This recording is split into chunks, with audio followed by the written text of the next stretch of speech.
인사하게 돼서 반갑습니다. 얼굴을 뵙고 인사하게 될 줄 알았는데 이렇게 또 영상으로밖에 만날 수가 없네요. 반갑고요. 제가 오늘 온 이유들 다 아시죠? 부모님에 대한 교육 관련해서 제가 오게 되었습니다. 제가 오늘 여러분들하고 함께 나눌 교육의 내용이 제목입니다. 부족한 부모인가? 포기한 부모인가? 라는 제목으로 1부와 2부에 걸쳐서 여러분들하고 조금 나눠보려고 합니다. 먼저 포스트 모더니즘 시대의 부모와 자녀. 요즘을 포스트 모더니즘 시대라고 말씀하잖아요. 자, 그렇다면 요즘 시대의 부모와 자녀는 어떠한지 먼저 개략적으로 우리가 살펴보겠습니다. 여러분, 부모 교육의 필요성을 누구나 인식하고 있지요. 과거 신앙교육의 중심이 교회였어요. 그죠? 그러나 이제는 가정이 신앙교육의 중심이 되고 그 주체가 바로 부모가 되어야 한다는 목소리가 커지고 있습니다. 특별히 교회 학교의 위기를 말할 때 많은 사람들이 저출산을 꼽습니다. 인구의 숫자가 줄어드는 것으로 인한 경향이라고 보고 있지만 가장 심각한 위기는 사실은 부모 세대의 신앙이 우리 자녀 세대, 다음 세대로 이어지지 않는다는 데 있습니다. 그 책임이 바로 부모에게 있지만 다른 한편 이것은 또 다른 영향력을 행사할 수 있는 것이 부모다라는 사실을 함증하기도 하지요. 여러분, 박상진 교수가 진행한 교회 학교 위기 요인 진단 분석에 의하면요, 교회 학교 위기의 1차적인 원인 제공자가 부모라는 결과가요 83.2%로 가장 높게 나왔습니다. 그 다음이 학교이고요. 따라서 부모의 신앙관과 가치관, 세계관이 자녀에게 그대로 투영되고 있기 때문에 부모를 대상으로 하는 부모 교육이야말로 자녀 교육에 있어서 반드시 필요하다고 선행되어져야 한다고 주장하고 있는 것입니다. 여러분, 부모는 자녀를 신앙 안에서 교육하는 교사로 세워져야 합니다. 곧 가정이 신앙 교육의 장이 되어야 하고 그 중심에 부모가 있어야 한다는 것이죠.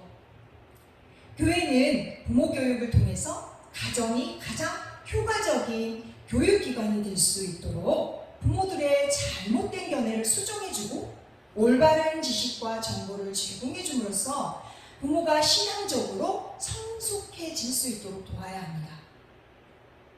여러분, 서양 속담에 훌륭한 어머니는 학교 선생 100명과 맞먹는다라는 말이 있습니다. 그리고 또 아프리카 속담에 의하면 한 아이를 키우는데 온 마을이 필요하다라는 속담이 있거든요.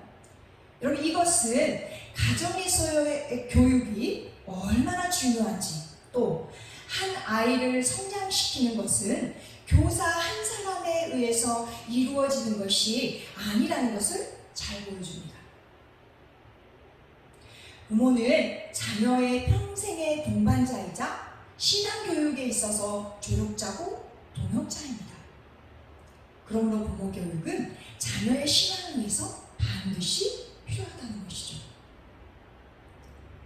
여러분, 강사닷컴이 10대에서 50대 남녀 1773명을 대상으로 좋은 자녀교육 설문조사를 했는데요. 이에 따르면 전체의 34.8%가 가장 좋은 자녀교육으로 부모가 직접 본보기가 되어서 배울 수 있도록 해줘야 한다는 것을 최고의 교육으로 뽑았습니다. 부모가 제일 좋은 롤 모델이 되어야 한다는 사실에 공감하는 것으로 나타났다는 것이죠. 이어서 2위가 잘 놀아주고 대화하는 친구형 교육, 또 모든 능력을 다해 양질의 교육을 받게 해야 한다는 물량공세형 교육, 또 잘못을 엄격하게 다스리고 바로잡아주는 훈계형 교육도 13%나 나왔습니다. 또 알아서 할 수 있도록 내버려두는 자유방임형 교육, 이렇게 의견들이 이어지고 있는데요. 놀라운 것은 나이가 많을수록 높아질수록 모든 능력을 다해서 양질의 교육을 받게 해야 한다는 물량공세형 교육에 대한 선호도가 높다는 거예요. 그러나 반면에 10대로 갈수록 훨씬 물량공세형 교육에 대해서는 회의적으로 나타난다는 것이죠. 여러분, 한국 사람들이 참 두려움이 많다고 해요. 두려움에 붙잡혀 살아가는 것, 이걸 한국 사람이 키워드라고 말하는 사람이 있습니다. 무슨 두려움이냐? 남들보다 뒤처질까 봐 하는 두려움. 여러분, 내 자식이요, 남들보다 뒤처질까 봐 하는 걱정과 두려움, 이것이 한국 문화를 움직인다라고 말합니다. 여러분, 어떤 사람이 그렇게 이야기하는 반면에 어떤 사회학자는요, 한국 사회가 아직 전쟁이 끝나지 않은 사회다라고 말합니다. 무슨 말이냐면요, 여러분, 전쟁이 끝나지 않은 사회에 공통점이 있는데요, 누구도 우리 가족을 책임져주지 않는다고 하는 생각이 뼛속 깊이 뿌리박혀 있다고 합니다. 나와 우리 가족을 책임져줄 사람은 나밖에 없다. 그래서 자칫 내가 한눈 팔면 뒤처지게 되고 나만 우저 같은 인간이 될 수밖에 없다. 이런 생각이 아주 뿌리 깊게 한국인들의 머릿속에 박혀 있다는 거예요. 여러분, 아마 영화 국제시장 보신 분들이 많을 거예요. 그죠? 사람들이 그 배를 타기 위해서 달려가는 모습 보셨어요? 누군가를 도와줄 정신이 있는 사람이 있던가요? 나 한 사람이 아니면 우리 가족을 책임져 줄 수 있는 사람이 없다. 이런 생각 가운데 한국인들이 살아간다는 것입니다. 그런 의미에서 그 사회학자는 한국인들을 아직 전쟁이 끝나지 않은 사회에 살고 있다라고 말한다는 것입니다. 여러분, 기독교적 부모 교육은 성경적이어야 하고 교육적이어야 하고 실제적이고 구체적이어야 한다는 것에 대해서 의문을 갖는 부모는 없을 겁니다. 그러나 현재 우리는 자녀 세대와 부모 세대 사이의 간극이 너무나 큰 것이 사실입니다. 21세기 자녀를 20세기 부모가 19세기 교실에서 가르친다. 여러분, 그만큼요, 이 말은 부모와 자녀 세대 사이의 간극이 너무 크고 환경적인 요인도 많이 있다는 것을 말하고 있는 것이죠. 여러분, 그렇다면 우리가 살고 있는 포스트 모던 시대라 부르는 현 세대는 어떤 세대일까요, 정확히? 우리가 포스트 모던 시대의 교육의 현장을 이해하는 것은 대단히 중요합니다. 여러분, 포스트 모던 시대가 요구하는 리더의 자질과 리더십의 형태는 과거 권위적인 형태가 아니라 평화적이고 민주적인 형태로 바뀌고 있습니다. 여러분, 포스트 모더니즘의 특징을 세 가지로 말한다면요, 첫 번째가 감성적 경험 중심주의다. 곧 이성보다 더 중요한 사회로 감정이 더 중요한 사회로 전환되었다는 것이죠. 둘째로 극단적인 자기중심주의적인 성향으로 치닫는 것입니다. 그 모든 판단의 근거를 자기 자신에게 두는 것이죠. 사람들은요, 주변에서 일어나는 모든 사건이 나와 어떤 연관이 있는지, 그것이 나에게 어떤 도움을 주는지, 해가 되지는 않는지, 그것을 판단하고 유익이 있을 때만 행동한다는 것입니다. 세 번째가 다원주의와 상대주의입니다. 여러분, 요즘 세대 아이들은요, 절대진리에 대해서 거부합니다. 그래서 절대적인 가치인 하나님을 인정하지 않는 것이죠. 여러분, 이것이 요즘 현대 포스트 모더니즘 시대의 교육의 현장이고 아이들의 사고라는 거예요. 미국의 크리스천 10대들에게 너는 하나님은 누구라고 생각하니? 하나님은 누구신가? 라고 질문했습니다. 그 세 가지로 딱 귀결이 됐는데, 도덕적이고 심리치료적이고 이신론적인 하나님이다. 먼저 도덕적인 하나님. 하나님은 착하고 아주 쿨한 사람을 좋아하고 사람을 착하게 살도록 가르치는 것이 기독교의 핵심이다. 그 문제점이 보이시나요? 두 번째, 심리치료적. 하나님은 우리를 평안하게 해주고 평안하게 해주려고 존재하는 분이고 사람은 하나님 때문에 그래서 행복감을 느끼게 된다는 것이죠. 그래서 기독교는 스스로 만족감을 느끼는데 목적이 있다. 이신용. 하나님은 인생에 특별한 문제가 있을 때만 개입하면 된다. 천국 가는 정도의 보장으로 평소에는 관여하지 않아도 상관없다. 여러분, 이 세 가지가 미국의 10대 그리스도인 친구들이에요. 그 친구들이 갖고 있는 기독교 아이들이 갖고 있는 세계관이라는 거예요. 여러분, 이 세 가지의 문제점이 무엇이라고 생각이 되시나요? 현대인들은 하나님께서 세상을 지으셨다라는 것까지는 무리 없이 받아들입니다. 그러나 자기의 필요에 의해서 만들어내는 하나님인 거예요.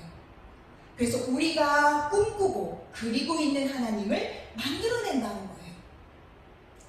하나님은 그래서 항상 우리에게 행복감을 주는 그런 분으로 생각한다는 것이죠. 그래서 우리 스스로에 대해서 긍정적으로 생각해요. 그것은 무슨 말이냐면 자신이 죄인임을 인정하지 않는 거죠. 인간의 실성을 인정하지 않는 거예요. 그리고 인간이 연약하다는 거. 인간은 하나님을 의지해야만 살아간다는 걸 인정하지 않는 것이죠. 그럼 이러한 정체성 속에서 우리 아이들이 시험을 받아들고 있다는 거예요. 그러나 이것은 예수 그리스도 없이 생각하고 있는 것입니다. 내가 가지고 있는 어떤 조건이나 능력이 근거가 아니에요. 맞지요?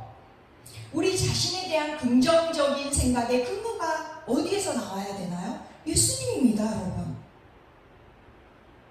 우리의 모든 행복의 근거가 오직 예수 그리스도이신 거죠. 우리가 가지고 있는 어떤 조건 때문이 아니고 우리는 예수 그리스도 안에서 우리 자신이 아무것도 아닌 자라는 것을 내가 진짜 예수님이 아니면 죽을 수밖에 없는 절망적인 죄인이구나 라는 사실을 깨달아야 한다는 것입니다. 우리는 예수 그리스도만이 진리와 소망이 되신다는 사실 안에서 우리 스스로를 긍정하고 소망을 갖게 되는 것이죠.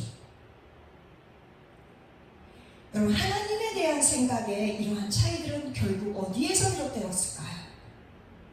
이것은 바로 신앙교육의 결과라고 할 수 있습니다. 여러분, 신앙교육의 중심에 가정이 있어야 합니다. 가정 안에서 서로 협력하고 상호 보완적이고 공감할 수 있는 형태가 되어야 합니다. 그러한 형태로 가정이 변화되어 가야 한다는 거예요. 이것은 여러분 하루아침에 바뀌지 않을 것입니다. 긴 시간을 요한다는 것이죠. 그러나 분명 시작해야 합니다. 지금부터. 그러기 위해서 우리는 우리 자녀들이 살아가는 시대의 경향을 분명히 알아야 할 것입니다. 여러분, 새로운 교육을 요청하고 있는 포스트 모던 시대의 중요한 교육의 경향들이 있습니다. 아까도 말씀드렸지만 포스트 모더니즘 시대는 진리가 사라지고 있는 시대라고 할 수 있습니다. 객관적인 진리가 부정되고 개인이 스스로 창조해내는 상대적인 진리만이 그 가치를 인정받고 있다는 거예요. 곧 개별성이 강조되는 세상이 온 것이죠. 21세기 교육에 있어서 강력한 영향을 미친 것은 특별히 커뮤니케이션, 대화하는 것에서의 변화라고 할 수 있습니다. 특별히 미디어의 발달, 특히 인터넷의 발달은 커뮤니케이션에 있어서 큰 변혁을 일으키고 있지요. 다양한 매체를 통해서 오감의 반응을 일으키는 형태로 바뀌게 되었다는 것입니다. 포스트 모던 시대의 교육은 그래서 표정이나 제스처나 눈맞춤이나 미소나 침묵도 교육의 중요한 요소로 자리 잡게 되었습니다. 교육은 언어적 커뮤니케이션뿐만이 아니라 비언어적인 커뮤니케이션을 동반해야 된다는 것이죠. 그럼 그만큼 우리 자녀 세대들은요, 보이는 것에 더욱 민감하게 되었다라는 겁니다. 시각적인 요소에. 그러나 여러분, 포스트 모더니즘 시대의 양상이 다 나쁜 것일까요? 아닙니다. 오늘날의 교육은 공동체를 강조하는 경향이 있습니다. 곧 공동체와 분리된 개인이 있을 수 없다는 깨달음인 거예요. 무슨 말이냐면 한 개인이 성숙한 인간으로 성장해 나아갈 때에 그 사람이 사회적으로, 문화적으로, 역사적인 그런 영향을 받지 않고 성장해 나아갈 수 없다는 것을 깨달은 것이죠. 즉, 공동체 안에 있음에, 뿌리 박혀 있음에서 부인할 수 없다는 것이죠. 공동체에 뿌리 내려 있다는 거예요. 그래서 얼마나 가르치느냐도 중요하지만 어떤 공동체에 속해 있느냐가 신앙 형성의 관건이 됩니다. 하나님께서 사랑하시는 신광교회 부모님들, 절대적인 지위가 부정되고 시각적인 것에 민감하게 반응하는 우리 자녀들은 더 이상 전문기관에 맡김으로써 여러분들의 책임을 회피하지 않았으면 좋겠습니다. 부모만큼 자신의 자녀들을 사랑하고 잘 알고 있는 사람은 없지요. 그죠? 부족한 부모는 있을 수 있지만 여러분, 포기한 부모란 있을 수 없습니다. 우리가 어떻게 자녀를 포기합니까? 그렇죠. 그렇다면 부모의 역할, 기독교 부모의 역할은 어떤 것이어야 할까요? 2015년 인구보건복지협회가 20에서 40대 기혼 여성 1,100명에게 설문조사를 했습니다. 자신이 출산 경험 있는 여성 90%가 산후 우울증을 느꼈다고 답했습니다. 산후 우울증의 원인 중 1위가 무엇이었는지 아세요? 자녀 양육이었어요. 여러분, 이 세상에는 완벽하지 못한 부모들이 있는 게 아닙니다. 최악의 조건에서조차 아이를 위해 조금 더 노력하는, 그러나 때로는 실수하는 부모들이 있는 것입니다. 있는 힘껏 노력하되 여러분, 육아 완벽주의에 갇히지는 말기 바랍니다. 또한 부부가 서로의 처지를 제대로 이해하고 때로는 실수를 할지라도 서로 위로하고 격려해 줘야 합니다. 그럴 때 비로소 양육과 교육이 주는 의미와 즐거움을 제대로 누릴 수 있기 때문입니다. 여러분, 기독교인 부모는 하나님으로부터 자녀를 신앙으로 양육하라는 명령을 받은 사람들입니다. 하나님의 명령을 받은 자로서 부모는 당연히 자녀 교육의 권한과 책임을 가지고 있습니다. 이것은 부모됨의 근원이 하나님으로부터 기인하고 부모는 그 어떤 교육의 주체보다도 우선적인 교육의 권한과 책임을 가진다는 말씀입니다. 여러분, 하나님이 1차적인 교육의 대상으로 보신 것은 자녀가 아니에요. 부모였다는 사실을 기억하시기 바랍니다. 여러분, 쉐마 들으라, 하나님 말씀. 쉐마 말씀을 마음에 새겨야 할 1차적인 대상이 바로 부모라는 것입니다. 부모가 성장한 만큼 여러분, 자녀가 성장할 수 있습니다. 여러분, 부모는요, 가르치기 전에 먼저 가르치기에 적합한 사람이 되어야 합니다. 무엇인가 옳은 말을 한다고 해서 부자가 되는 것은 아닙니다. 옳은 말을 하는 것보다 중요한 것은 내가 옳은 존재가 되는 것이죠. 아이들은 좋은 말을 듣는 것이 아니라 좋아하는 사람의 말을 듣습니다. 전달하는 내용보다 누가 전달하느냐, 이것이 더 중요하다는 거예요.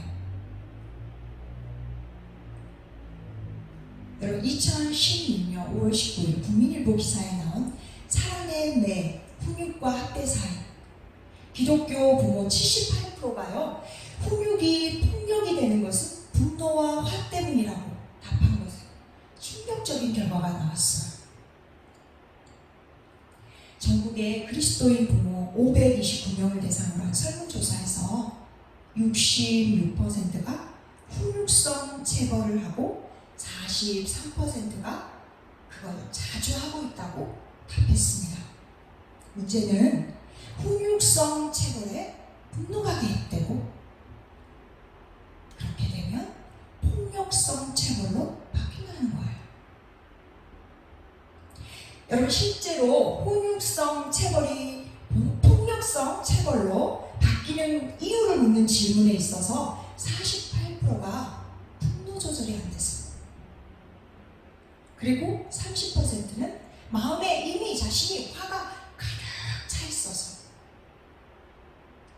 여러분, 10명 중 8명이 78%가 분노와 화를 주요 요인으로 꼽았다는 거예요. 여러분, 분노를 표출한 부모 역시 부정적인 감정에서 벗어나지 못했어요. 죄책감에 시달려서 회개 기도를 하거나 미안함 때문에 아이에게 더 잘해주고 자책감으로 부모 역할을 포기하고 싶었다고까지 답했습니다. 여러분, 조사한 결과 그리스도인 부모의 상당수가 감정 훈련의 필요성이 시급하다라는 이런 과제를 남겼습니다. 여러분, 성경은 부모들이 가르쳐야 할 내용보다 부모가 먼저 말씀을 들어야 한다고 말씀합니다. 부모가 먼저 하나님을 전인격적으로 여러분 사랑해야 합니다. 부모가 먼저 하나님의 말씀을 마음에 새겨야 합니다. 그때 교육의 영향력을 지니게 되고 기독교 부모로서의 역할이 나타나게 되는 것입니다. 부모가 먼저 본을 보여야 한다는 것이죠.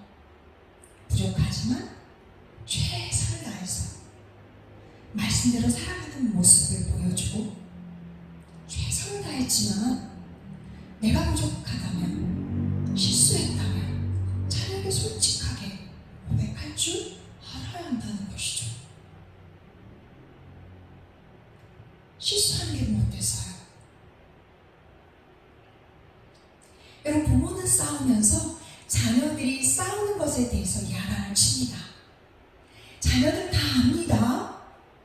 그러니 당연히 화가 날 수밖에 없죠. 엄마는 드라마 보면서 자기는 공부하라고 합니다. 그러니 화가 나지요. 부모가 아무렇지도 않게 거짓말하는 거 다 봤는데 자신에게는 거짓말하는 것에 대해서 무지무지 화를 내는 거예요. 부모가 잘못하는 것을 어릴 때부터 아이들이 다 보고 자라왔는데, 그러한 부모가 자신에게 잘하라고, 똑바로 하라고 말씀한다면 자녀들의 마음속에 반발심이 일어나게 된다는 것이죠. 여러분, 고린도후서 12장을 보면요, 바울이 이런 고백을 합니다. 내가 약한 그때에 가장 강하다. 여러분, 약할 때 강하대요. 이런 역설적인 고백을 바울이 해요. 이 상황이 어떤 상황이냐? 바울이 고린도 교회를 개척한 사람이에요. 자신이 개척한 교회에서 성도들이 바울이 자신의 지도자가 되기에 너무 연약하다는 거예요. 그렇게 공격하는 거예요. 그래서 바울은 자신에게 있는 그 육체의 가시를 제거해달라고 하나님께 3번이나 고민을 하게 되었습니다. 나 이것 때문에 사람들이 나에게 우리 교회의 지도자가 되기에 부족하다고 공격하고 있는 것으로 나 이것만 벗어던지며 하나님의 능력이 나에게 더 나타나지 않을까. 바울이 그래서 3번이나 하나님께 기도했다는 것이죠. 그러나 하나님께서는 의외의 대답을 하신다는 겁니다. 12장 9절입니다. 나에게 이르시기를 내 은혜가 내게 족하도다.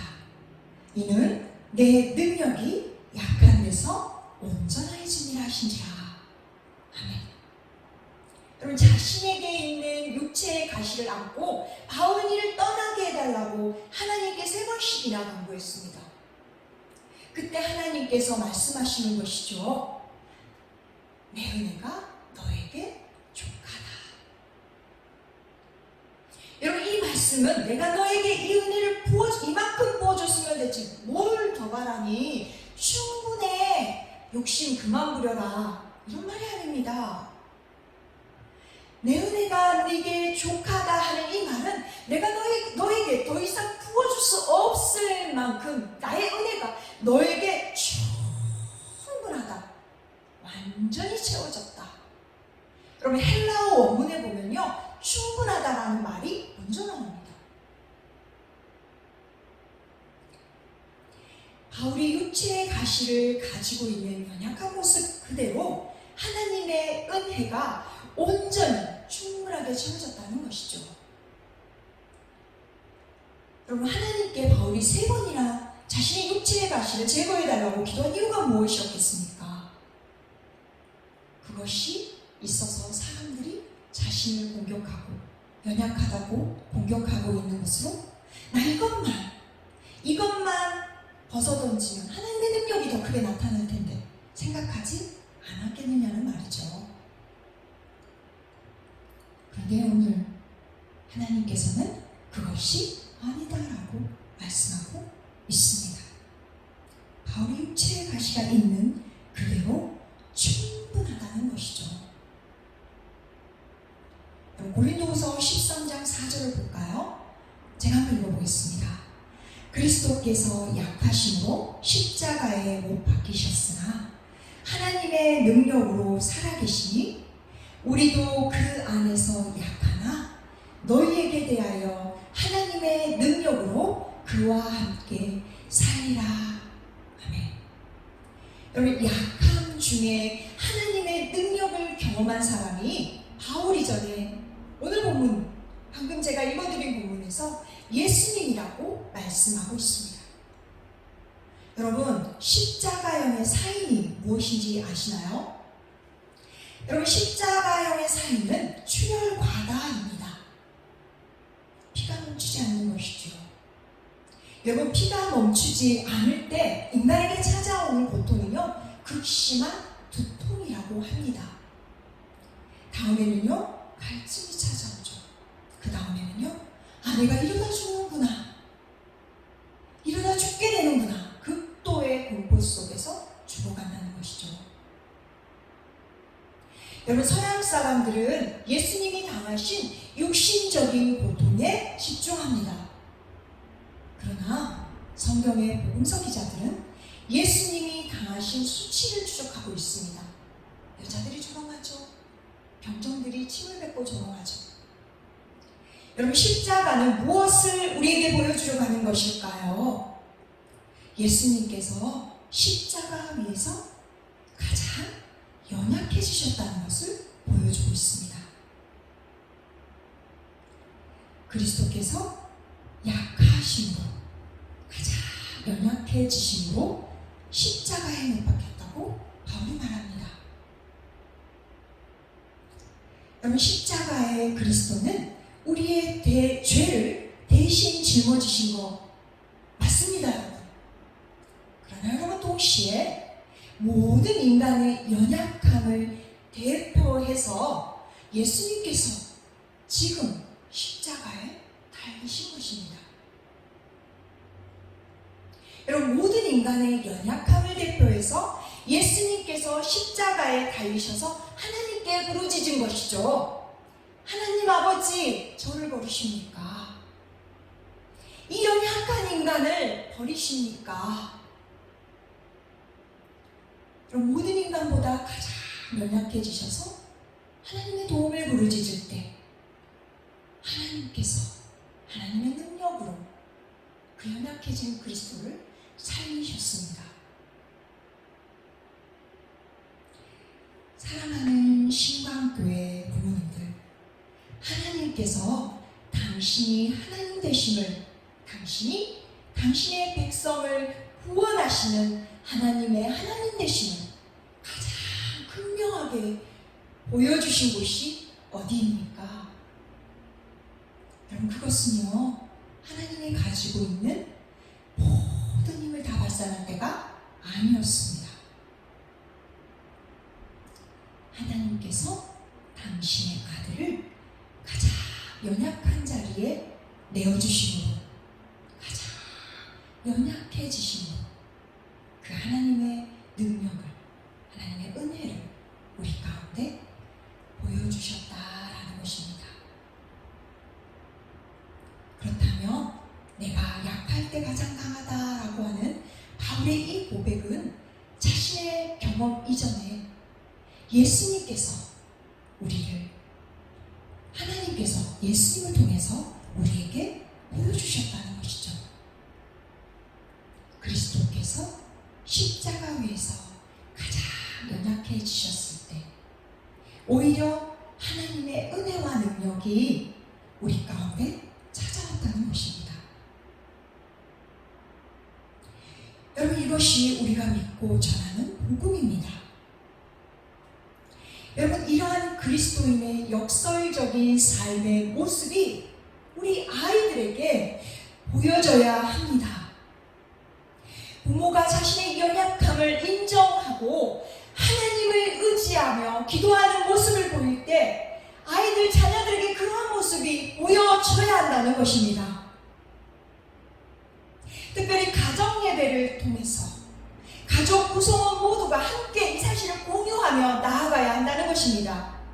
성경 이야기를 함께 나누고 간증을 하고 자신의 아픔과 고민과 슬픔들을 모두 다 내어놓을 수 있는 자리가 반드시 있어야 한다는 것입니다. 가정에서 일어나고 있는 크고 작은 문제들을 아이들과 함께 나누며 함께 서로 공감하며 위로하고 격려할 때, 함께 하나님을 의지하며 기도할 때, 여러분, 아이들은 살아계신 하나님을 틀림없이 경험하게 됩니다. 저도 수년째 가정예배를 드리고 있습니다. 우리 아이들 어릴 때부터. 여러분, 가정예배 드려보면 우리 아이들의 영적 상태와 지금 세계관이 어떻게 형성되어 가고 있는지 다 보입니다, 여러분. 무엇이 우리 아이를 지금 발목을 붙잡고 있고 어떤 세계관이 우리 아이를 얽어매고 있는지가 다 보인다는 거예요, 여러분. 그럴 때 우리가 함께 울며 통곡하며 하나님을 의지하며 기도하는 것이죠. 여러분, 반드시 회복이 일어납니다. 주님 앞에 자신의 약함을 고백하는 부모의 모습을 통해서 자녀는 더 많은 것을 배웁니다. 여러분, 이것이 십자가의 방법이고 바울이 따라간 방법이었습니다.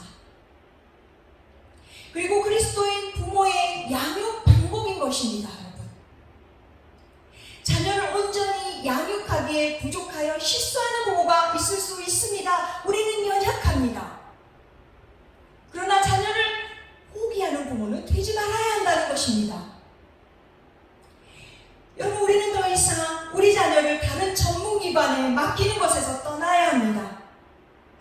부모는 자신의 연약함을 인정하고 겸손히 주님을 의지할 때 주님의 은혜와 능력이 우리 가정에 더 온전하게 나타난다는 것을 경험하셔야 됩니다.